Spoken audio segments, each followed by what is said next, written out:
This last weekend, I completed the Seattle Marathon of 2023.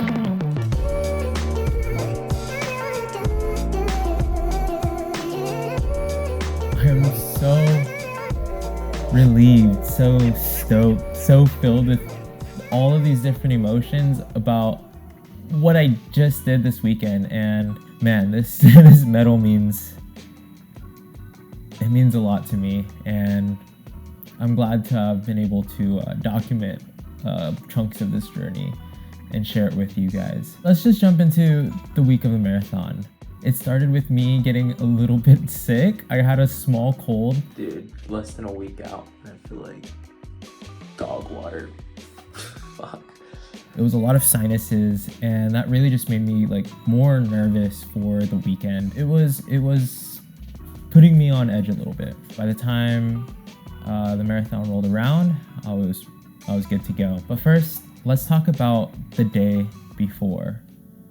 Holy crap. It was like a pressure that was like steaming, it was boiling up, and it felt like good pressure. Like in my head, I knew that it was time to go, and that I did all of the training that I could do, and that no matter how I felt, even if I had those regrets of I could have done this, or I could have trained harder, or I could have done this, it didn't matter, because that day was tomorrow. That day was the next day. I did the training that I could. I put in the work that I could. What really mattered was how I was going to finish. And what mattered was that I was going to perform the day that I said I was going to perform, and I was going to do what I said I was going to do. And so having that thought, it just built up some anxiousness, that pressure the day before. And it was hard to really like center my thoughts, because I knew the next morning we were running that marathon.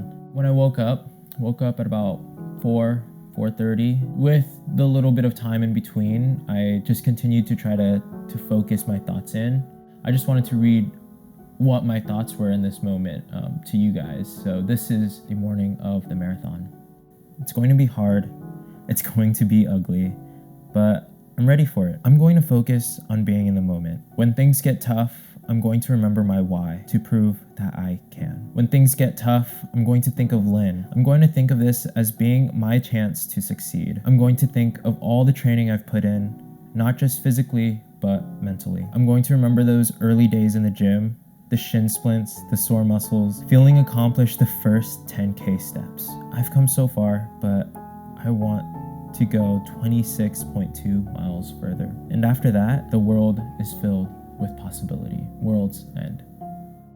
World's End is actually something that I have tattooed on my arm as a reminder to try to live every day like it's my last day on earth. This writing before the marathon was probably the best thing that I could do, because when things got tough, that's what I thought of. So let's jump into the marathon. A lot of commotion, a lot of people gathering up to the start line. I thought there was going to be like some sort of check-in or something, but no, you just go to the start line. And what was really cool was that I got to gather with a few of my friends. I got to gather with my sister, in which me and my sister actually ran the first half together.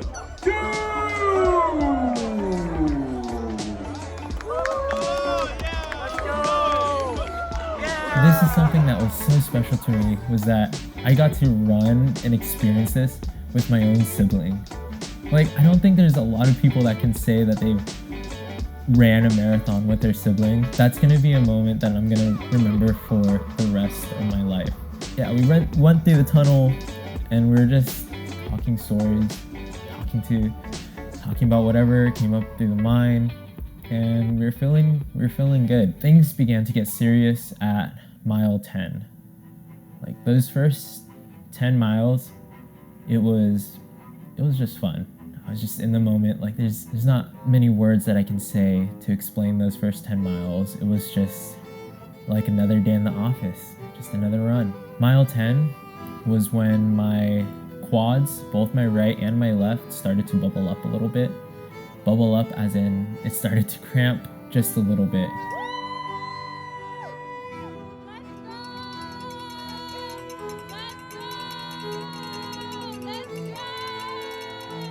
But within mile 10 to the half marathon, mile 13, 14, it started to go away. Like, it would come for maybe a mile and then it would just like disappear. It was magical to me. Like, I've never had that happen. Usually it would just keep staying and like get worse, but it didn't progress.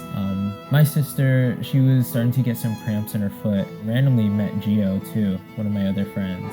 Halfway mark, cruising. A little bit of cramping here and there, but not too bad. Not too bad. Cruising. Look at this.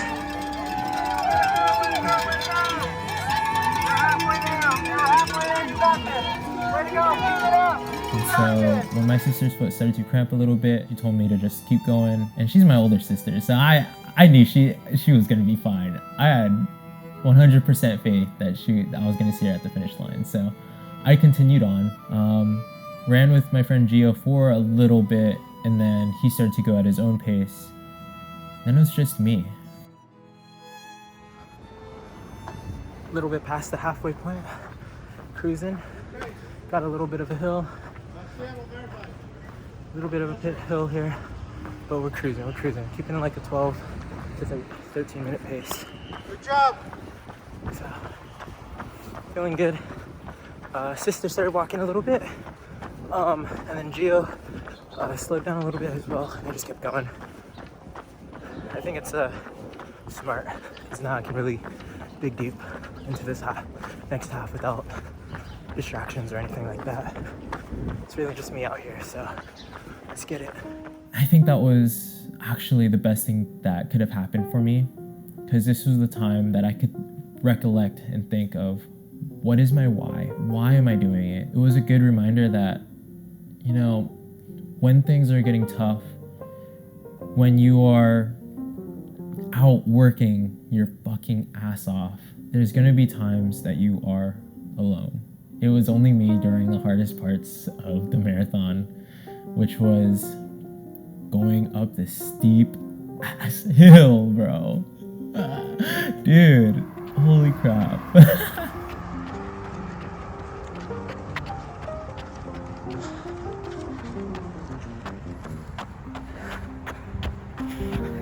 My God, I think it was like mile 14, 15. This is the part that I was dreading.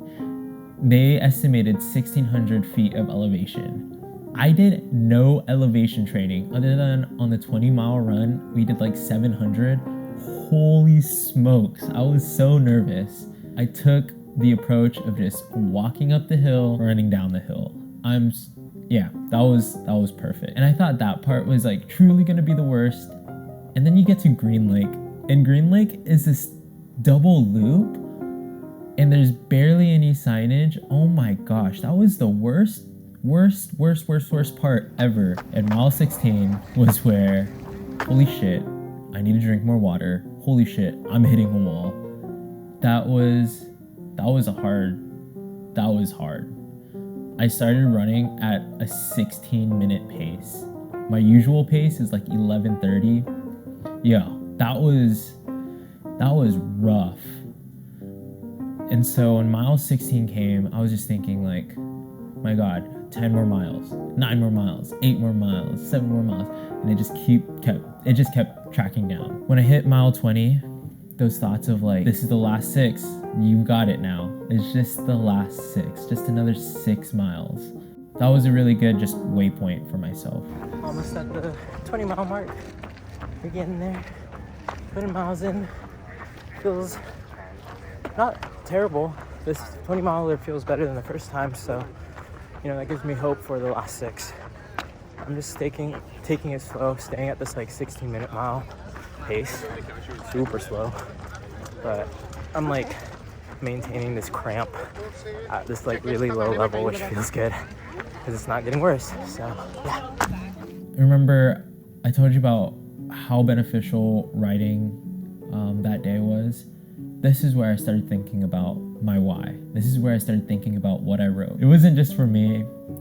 I kept Lynn in my head, and she really, the thought of being able to see her at the finish line, for me to see Lynn, I have to finish this marathon. There's no other way.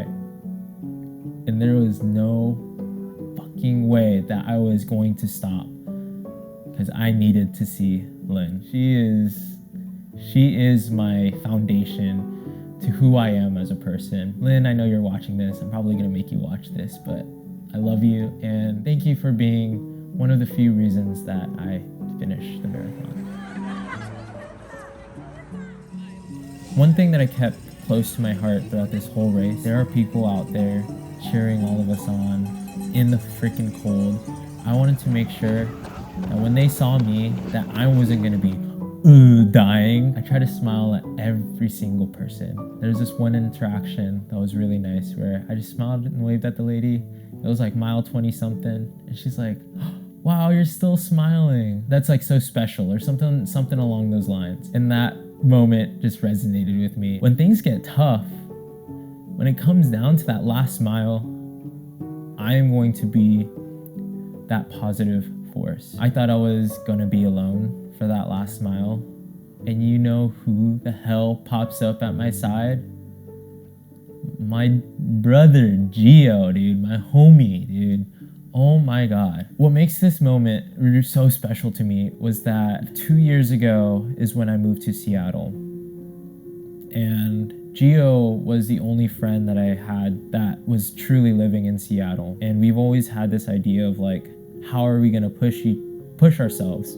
You know, getting into that, blending that physical mentality together. And I remember 2 years ago, we would sit and kind of joke like, oh, what if we did a marathon? That'd be so funny and so kind of cool, yada, yada, yada. And as time got closer and closer to where we are today, it's like, hey, let's make this a real thing. Let's do this marathon. And so to be able to run that last mile, now it wasn't just me. After mile 13, yes, I was alone. But at the end of it all, like, I have my support team, I have my friends, I have my family. They really are there with me. Having Gio by my side, I wasn't just there for me now, I was there for my friends, I was there for my family. And seeing him push his hardest, I started to get in that, I started to dip into that leadership mindset that I want to be a leader. When shit gets hard, how am I going to push the people around me? And so I started saying like, all right, let's go. We got this. We're cruising. Let's go. This is where it counts. Stay with me.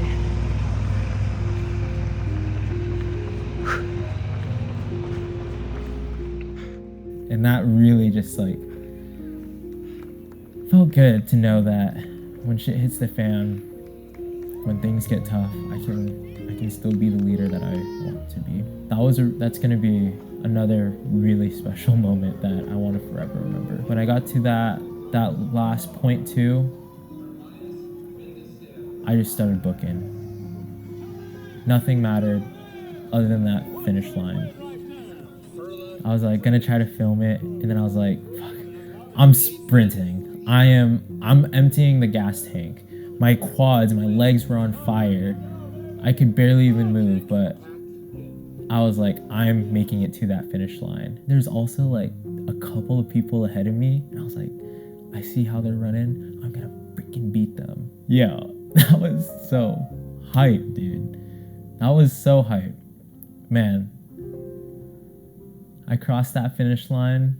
I didn't just cross that finish line. I sprinted past that finish line. Man, that makes me happy, because that was the proof that I needed for myself to say that I can be that top 1%. I can do anything that I put my mind to. No matter how hard, no matter how long it might take, like, I can do it. And I'm gonna bring this journey with me to the rest of my life. But yeah, that was the journey of the marathon. I wish I got more footage,